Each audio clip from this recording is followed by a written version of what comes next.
미라클 모닝 애청자 여러분, 안녕하십니까? 요한계시록에 보면은 7교회에 보내는 편지가 기록되어 있습니다. 에베소 교회, 서머나 교회, 버가모 교회, 두아디라 교회, 사대 교회, 필라델피아 교회, 그리고 라오디게아 교회입니다. 이 교회들마다 잘해서 칭찬받은 것도 있지만 책망받는 것도 있었습니다. 그런데 필라델피아 교회는 정말 칭찬만 있었던 교회입니다. 저는 정말 필라델피아 교회가 참 좋습니다. 이 교회는 적은 힘을 가지고도 하나님의 말씀하신 것을 지켰고 그 어려운 핍박 가운데서도 예수 그리스도의 이름을 부인하지 않은 교회입니다. 이 대한민국에는 작은 교회가 80%가 넘습니다. 아마 세계적으로도 작은 교회 퍼센트지는 80% 이상이 될 것이라고 생각합니다. 정말 저는 그런 작은 교회들이 적은 힘을 가졌지만 성경적으로 교회를 세워가고 주님의 말씀하신 것을 바르게 지켜가는 교회들이 되기를 바랍니다. 저희 교회도 필라델피아 교회처럼 적은 힘을 가졌지만 성경적인 교회로 주님이 말씀하신 사명을 가지고 주님 오실 그날까지 온전하게 순종하는 교회가 되길 기도하며 목회를 하고 있습니다.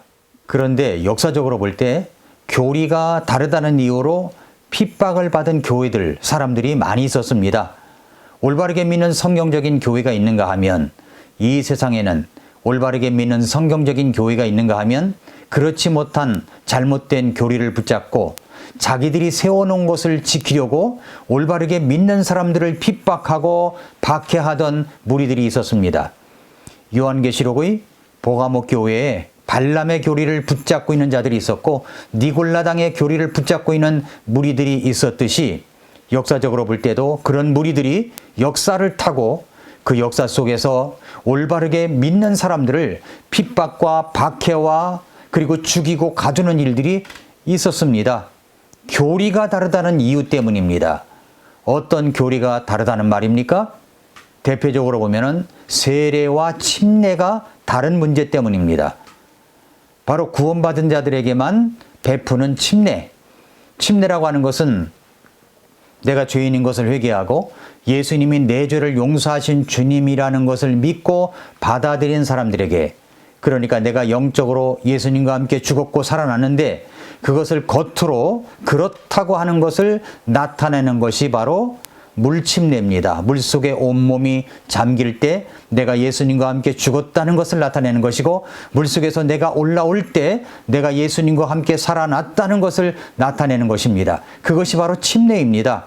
예수님도 침례를 받으셨고요. 제자들도 침례를 받았으며 빌립은 에디오피아 내시를 구령상담하여 예수님을 영접하자 그들이 물 있는 곳에 내려가 침례를 받고 올라왔다고 분명하게 사도행전 8장 37절에 말씀하고 있습니다. 침례라고 하는 것은 내적으로 구원받은 것을 외적인 침수례로 나타낸 것입니다.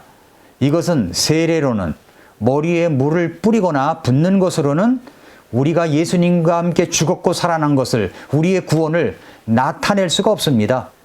역사적으로 올바르게 성경적으로 믿는 신자들은 바로 이 침례를 행했습니다. 그러나 천주교는 그렇지 않습니다.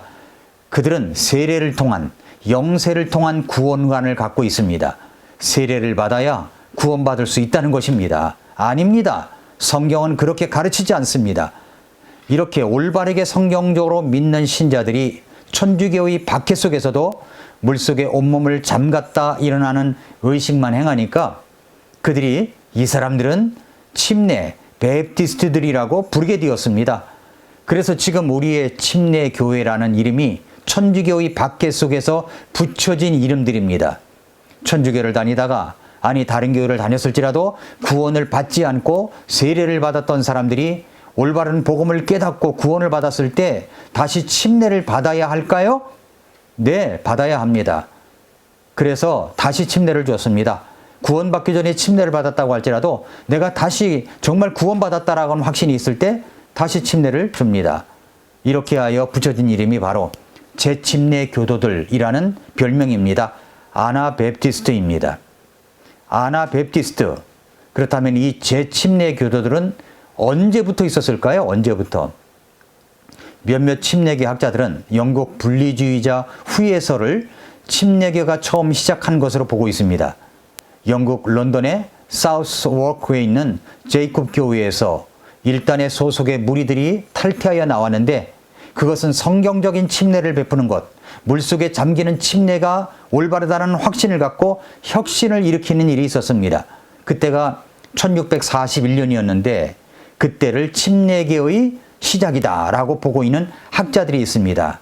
그들은 주장하기를 역사는 기록에 의해서만 증명이 된다고 주장합니다. 그러나 역사는 존재로도 증명이 되는 겁니다.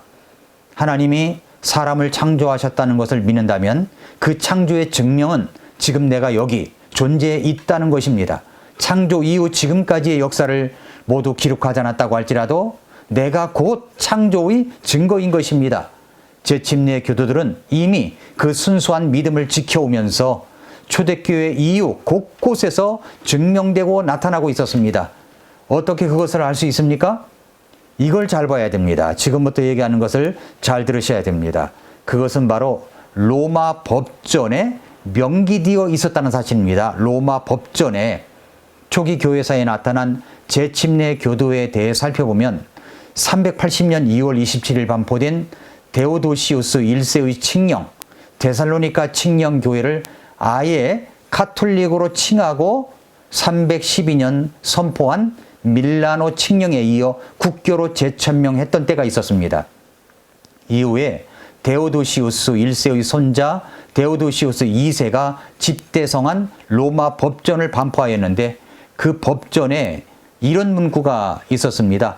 침례교회사 책을 제가 인용하겠습니다. 거기 보면 16장 종교에 관하여 1조 영항 카톨릭교회를 국계로 한다. 1조 1항 카톨릭교회 신앙, 1조 2항 카톨릭교회 외에는 교회로 승인받지 못하고 카톨릭교회를 따르지 않는 이단자들은 황제의 명으로 처벌한다.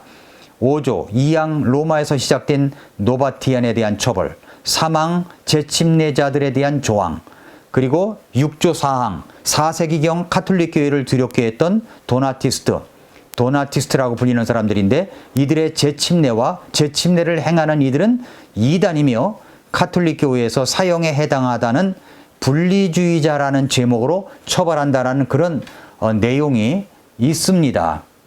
그런 내용이 여기에 들어 있습니다. 놀랍지 않습니까? 이미 로마 법전에 재침례교회라는 말이 거기에 나옵니다. 재침례와 재침례를 행하는 사람들이라는 말이 나옵니다. 율리우스 시저가 시도하여 시작된 삼두 정치 이후에 두 명의 황제가 자기 통치 영역을 둘로 나눈 뒤에 또 이 수하에 또 한 명의 통치자를 세워서 통치하던 시대로 황제가 자기 영역에 세운 통치자를 황제와 구분해서 부제라고 했습니다. 부제. 어떤 기록에는 모두 황제라 불러서 혼란을 야기하기도 합니다마는 이들이 알력으로 반란과 그리고 제압하려는 전쟁이 가끔 있었는데 콘스탄틴 황제가 일으킨 전쟁이 바로 황제 간의 알력으로 일으킨 전쟁이었습니다. 이 전쟁을 시작하면서 기독교 관용령을 반포했습니다.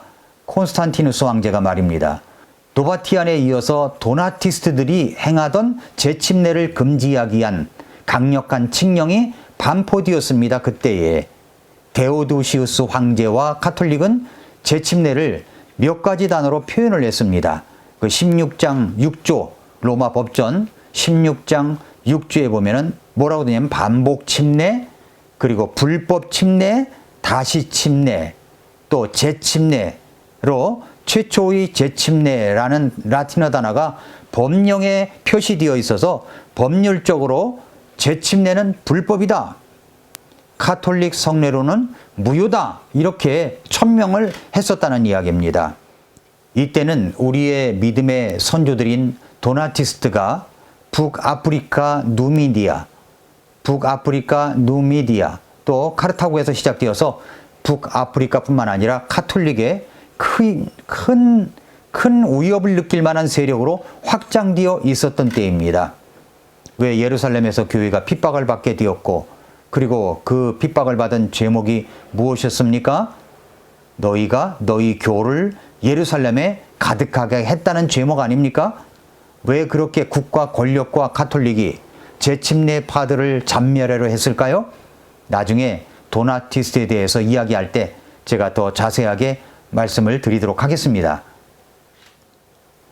사랑하는 성도 여러분, 애청자 여러분, 가톨릭이 구원의 과정으로 유아 세례와 세례를 성례로 정하여 구원의 과정으로 주교들에게 세례를 받은 후에 이들은 로마법을 만들었습니다. 그 로마법이라고 하는 것은 예수님을 구세주로 믿어 구원받은 성도들에게 당연히 성경에서 가르치는 침례를 베푸는 신앙과 그리고 성경 그대로 살아가는 사람들을 로마법에 의해 이단으로 정죄하게 되었던 것입니다. 교회가 로마의 박해를 받던 시대에는 그리스도인이 사형에 해당하는 죄가 된 것처럼 교회와 국가가 결탁한 이후에는 최초로 재침례를 행하는 이들이 범죄자가 되는 시대가 되었던 그런 때가 있었던 것입니다. 참 이걸 보면은 기가 막힐 일입니다. 자기들의 교리를 보호하기 위해서 올바르게 행하는 그런 신앙을 가진 사람들을 핍박하고 죽이니 말입니다. 이때는 가톨릭 교회가 무력으로 무장하지 못해서 로마의 법률에 의해 국가와 함께 재침례 교도들을 핍박하는 수준에 그쳤지만 후에 교황제도가 확립되고 교권이 국가의 권력을 능가한 후에는 가톨릭이 직접 재침례 교도들을 이단으로 정죄하고 처참한 살육을 자행하는 역사가 가톨릭의 어두운 역사가 되었던 것입니다. 그러므로 재침례 교도들은 16세기 영국에서 분리주의자에게서 나온 사람들이 아니라 이미 그보다도 오래전부터 있었다는 사실을 로마 법전을 통해서 확인할 수가 있습니다. 침례교도들, 재침례교도들은 예수님께서 세우신 교회들로서 성경에서 가르치는 진리를 그대로 믿고 순종하는 성도들과 그리고 교회들의 신앙을 계승한 교회입니다. 침례교도들은 유아 세례를 거부하고 믿는 자의 고백에 의한 침례를 베풀다가 물에 빠뜨려 죽이는 극형을 받기도 하고 화형과 핍박과 박해를 받았던 사람들입니다. 유아 세례는 비성서적인 것입니다. 오직 믿는 자의 침례만이 올바른 것입니다. 우리는 그 재침례 교도들의 신앙을 계승받은 침례 교회입니다. 오늘도 미라클 모닝입니다.